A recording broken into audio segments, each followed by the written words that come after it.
Ayan, meron tayong gagawin dito dahil itong saksakan ng Bluetooth speaker yung sa charger niya natanggal, napunggal, kaya ito lagyan natin ng wire. Dahil wala tayong pangpalit, ito muna ang ating gagawin pang samantagal.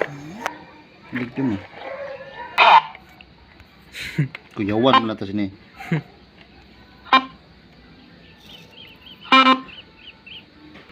Bakit po? Ay, charge ba yun?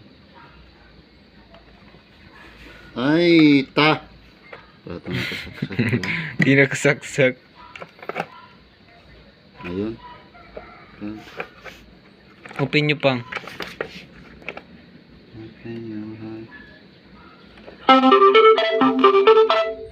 The Bluetooth device is ready to pair. Bumana.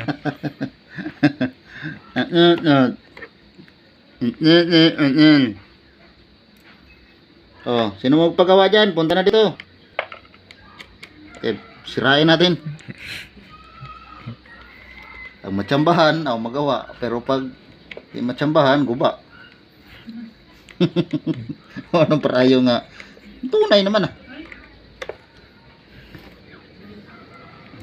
Magsabi yung paggawa din na lang. Kung paggawa dito, guba na lalo. Tayo.